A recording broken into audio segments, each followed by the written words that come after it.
Sri Gurubhyo Namaha, children. Welcome to Ekaleva Online Teaching Academy. Last class in history, the Great Mughals lesson. Great Mughals lesson. We discuss about the three Mughals. The first Babur, next Humayun, and Humayun's sons Akbar, and Akbar's sons Jahangir.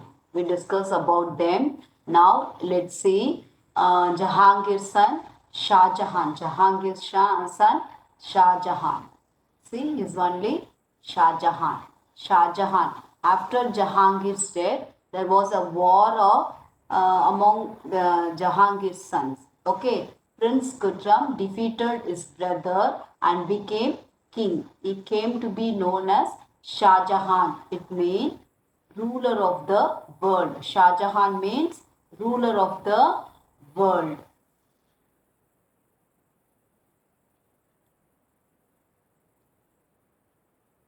See,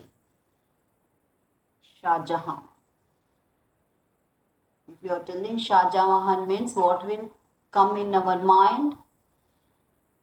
What will come in our mind? Taj Mahal. Yes, Taj Mahal. See, his full name was Shahabuddin Muhammad Khurram, the emperor of the Mughal Empire in South Asia from 1628 until 1658. The name Shah Jahan comes from Persian meaning ruler of the world. Ruler of the world. He was the fifth Mughal emperor after Babur, Humayun, Akbar, and Jahangir. While he was young, the favorite of his legendary grandfather Akbar the Great. He liked his grandfather Akbar. Okay, at a young age, he was chosen as successor to Mughal throne. After the death of his father Jahangir in 1627, he has been one of the most prosperous ages of Indian civilization. Okay. Let's see about his military campaign. Shah Jahan's reign witnessed many revolts. The Bandala Rajputs of this revolt is easily crushed. There was a revolt in the Deccan. Shah Jahan invaded the Deccan and annexed Ahmednagar in 1633. Bijapur and Golconda signed a peace treaty with Shah Jahan, agreed to pay an annual tribute.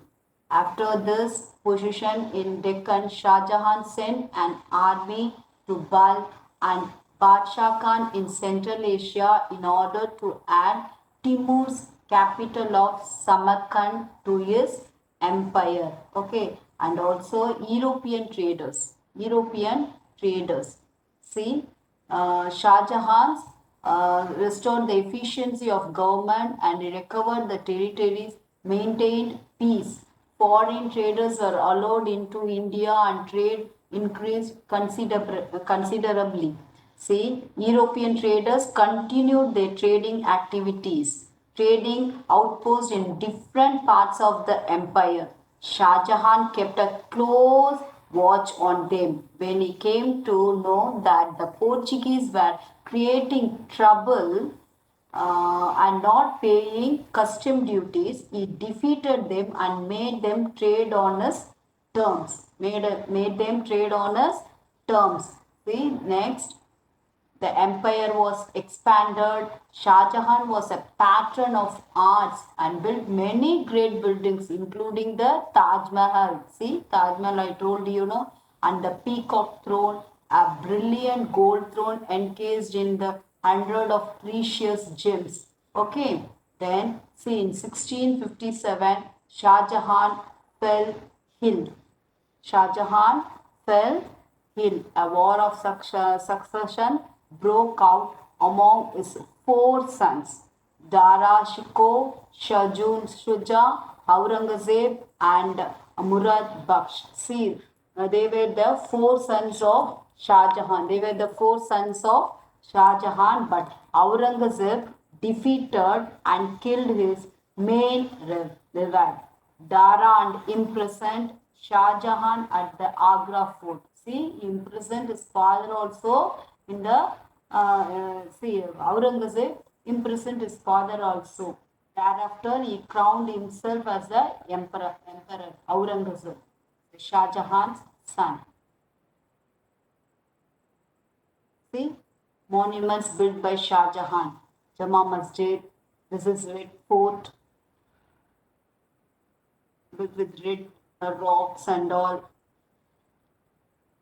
See, Agra Fort, Pearl Fort. See, it's in white color. Lahore Fort, Shalimar Gardens.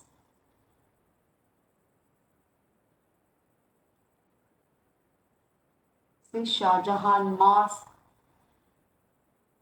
Taj Mahal. See this Taj Mahal. How nice, no? See, this is only Aurangzeb, the sixth emperor of the Mughals, the last sixth emperor of the Mughals, Aurangzeb. He was the third son and sixth child of Shah Jahan and Mumtaz. He was the third son and sixth child of Shah Jahan and Mumtaz. His father was a governor of Gujarat at the time. On 26 February 1628, Shah Jahan was officially declared the Mughal emperor. See, the last of the great Mughal is Aurangzeb. Okay, Alamgir meaning conqueror of the world. He ruled for 49 years, the same as Akbar. His empire covered nearly the whole of India. Aurangzeb's reign can be divided into two phases, the North India and the Deccan. And he revolted. There were many revolts during the reign of Aurangzeb in northern India. Aurangzeb had increased the land tax. Okay, and then the Jats of the Agra, Mathura regions, the Satnamis and the Bandalas revolted against him. See, he collected tax much from the other religions. Aurangzeb returned to live with his parent at Agra fort. Aurangzeb received his formal education also in Arabic and Arabic and Persian.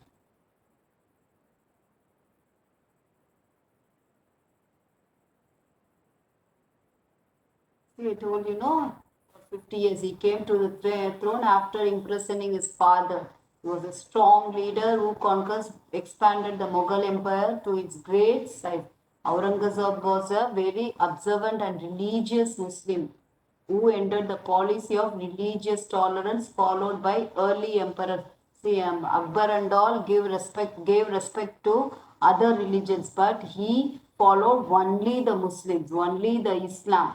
He no longer allowed the Hindu community to live under their own laws and customs, but imposed Sharia law over the whole empire, Islamic law only. They should not follow their religion, a religious law and all. They should follow the Islamic law.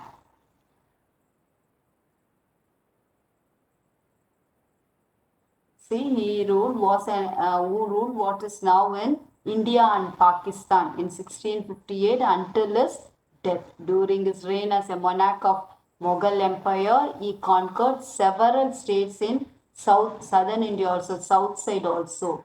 Aurangzeb, a devout Muslim, tried to make all his people to follow Islam only. Even the Hindus also follow the Islam, the Muslim religion. He differed from Akbar in consciously tolerating Hindus rather than treating them as equals.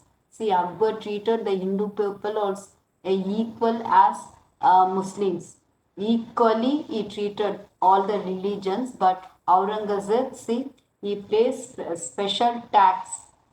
He placed special tax on Hindus and destroyed Hindu temples and images, such as the destruction of Kashi Vishwanath temple. See, he destroyed the Hindu temple and erection of a mosque in its place. He destroyed the temple. On that place, he constructed the mosque. He constructed the mosque.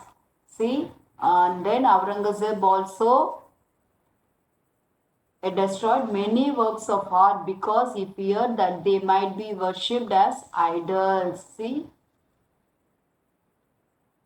to make up the laws in tax revenue, Aurangzeb adopted a very simple life, but he was a very simple man. Aurangzeb was very simple man and did not live in a lavishly wearing a costly dress, golden crown, jewels and all. Lavish man as his father had. See, royal tradition that he considered extravagant were abolished, such as court musicians. See, or in all the king's court, there will be a dancer, musicians, and all. They will be no, you don't like that and all. See, even he avoid his birthday also. You don't want to celebrate his birthday also. The court was divided into two groups, the liberals and the orthodox. See, the liberals and the orthodox. Jahangir and Shah Jahan were tolerant ruler. The liberal group was dominant in religious matters, but Aurangzeb, the orthodox group, had the upper hand. See, this Shah Jahan and Jahangir gave power to the liberals only, but Aurangzeb gave power to this orthodox group only because what he liked only his religion. He liked only his religion. Administration. Let's see, the king was the head of the civil and military administration. That is Wazir, Diwan, Mir Bakshi, Khan hi Saman, Sadhi, Sadar, Fazil. Aurangzeb called Alamgir. It is the conqueror of the world, ruled for 49 years. Conquest of Deccan and weak his empire. See how it's become, how he become. It was difficult to administer these lands as it's far from the capital. The Deccan policy of Aurangzeb was failure. Thank you. See, hope you understand this lesson. Thank you.